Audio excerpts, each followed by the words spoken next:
कैसे हैं सब? ठीक हैं। आज का जो मेरा टॉपिक है वो है procedure of a civil case, कि क्या प्रोसीजर होता है जब एक सिविल केस फाइल होता है। मुकम्मल प्रोसीजर एक ही वीडियो के अंदर मैं बताऊंगा आपको। सबसे पहले तो दावा,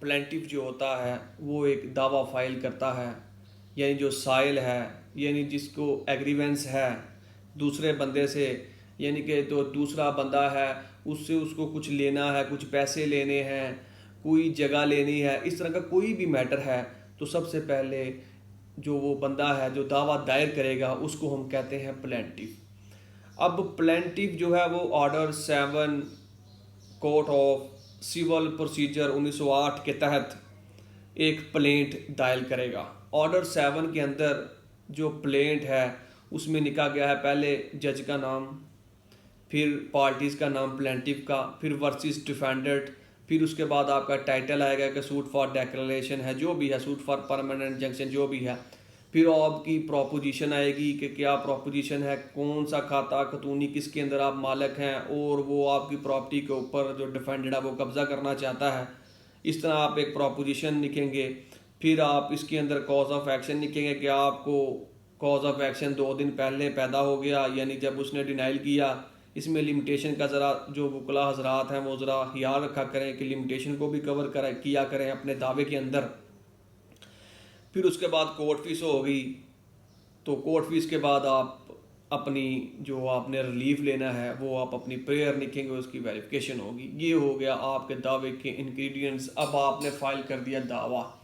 अब जब आपने दावा फाइल किया तो दावे के साथ आप अपने स्टे की एप्लीकेशन लगाएंगे कि ये जो बंदा है वो फर्दर जो जो डिफेंडेड है ये किसी को प्रॉपर्टी को सेल ना करे, मेरे कब्ज़े के अंदर मदालत ना करे। इस तरह इससे ऑर्डर 39 रूल 1 और वाटी और 2 जो है वो CPC ये डील करता है। तो सबसे पहले तो फिर जवाब दावा आएगा, आप नोटिस भेजेंगे, वो नोटिस रिसीव करने के बाद जो डिफेंडेड है वो अपना मुद्दा अलहम अपना जवाब दावा देगा। वो कहेगा कि मैंने इससे कोई कब्ज़ा नहीं लिया, जो भी है, फिर के यहाँ वो कहेगा कि ये मेरा बनता है। इस तरह वो अपना जवाब दावा देगा। जवाब दावा देने के बाद अदालत सबसे पहले आपका स्टे का फ़ैसला करेगी।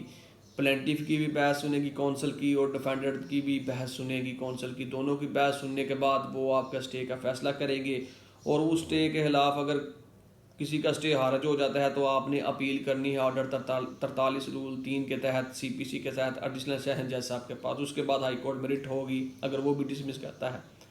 तो ये तो होगा आपका स्टे का प्रोसीजर। जब आपका स्टे कन्फर्म हो गया या डिसमिस हो गया तो इसके बाद जज साहब ने करने हैं इशू फ्रेम। अब ऑर्डर 14 डील करता है जो एक्चुअल कंट्रोवर्सी है बिटवीन बोथ द पार्टीज़, कि क्या लड़ाई है दोनों पार्टीज़ की, प्लेंटिफ की और डिफेंडेंट की, उसको मद्देनज़र रखते हुए जो जज साहिबान हैं वो इशू फ्रेम करते हैं। और कुछ इशू को प्लेंटिफ ने साबित करना होता है और कुछ को डिफेंडेंट ने साबित करना होता है। अब जज साहब ने इशू फ्रेम कर दी है तो इशू फ्रेम होने के 7 दिन के अंदर अंदर आपने लिस्ट ऑफ विटनेस जो है वो लाजमी दे देनी है। ऑर्डर 16 जो है वो इससे डील करता है। फिर आपने लिस्ट ऑफ विटनेस दे दी, फिर आगे आपकी आ गई एग्जामिनेशन ऑफ अ विटनेस। सबसे पहले जो प्लेंटिफ है वो अपने जो विटनेस है वो उसको बामुताबिक जो लिस्ट है वो पेश करेगा। फिर दूसरा जो कौंसल है वो उसके ऊपर जिरा करेगा। जिरा होने के बाद वो प्लेंटिफ जो है अपनी डॉक्यूमेंट्री एविडेंस देगा। डॉक्यूमेंट्री एविडेंस देने के बाद जो डिफेंडेंट है वो अपने विटनेस पेश करेगा और मुद्दई का वकील उसके ऊपर जिरा करेगा। जिरा करने के बाद डिफेंडेंट जो है वो भी अपनी डॉक्यूमेंट्री एविडेंस देगा। अगर कोई एविडेंस में कोई नई चीज़ निकलती है तो वो भी अदालत जो है वो उस डॉक्यूमेंट को भी ले सकती है, और विटनेस को भी, जो अगर तो ज़रूरी है तो विटनेस को भी अपेयरेंस यानी कि अपनी कोर्ट के सामने बुला सकती है।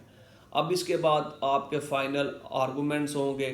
फाइनल आर्गूमेंट्स होने के बाद अदालत फैसला करेगी। ठीक है सर, ये है आपका मुकम्मल प्रोसीजर। मैंने CPC का मुकम्मल आपको प्रोसीजर बता दिया है। अगर तो आपका दावा डिसमिस होता है या आपका दावा डिग्री होता है तो डिग्री होने की सूरत में या डिसमिस होने की सूरत में आपने अपील फाइल करनी है सेशन जज साहब के पास।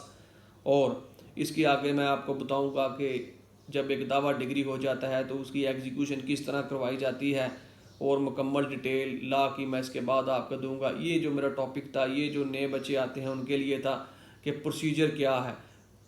आपने प्लेंट फाइल करना है, रिटर्न स्टेटमेंट आएगी डिफेंडेंट की, उसके बाद इशू फ्रेम हो गए, आपने लिस्ट ऑफ विटनेस देनी है, फिर प्लेंटिव के विटनेस होनी है यानी कि गवाही होनी है, उसके बाद डिफेंडेंट की गवाही होनी है, डॉक्यूमेंट्री एविडेंस दोनों देंगे और उसके बाद फाइनल बहस होगी और फाइनल बहस के बाद आपको अदालत जो है फैसला देगी। ये है मुकम्मल प्रोसीजर, ठीक है।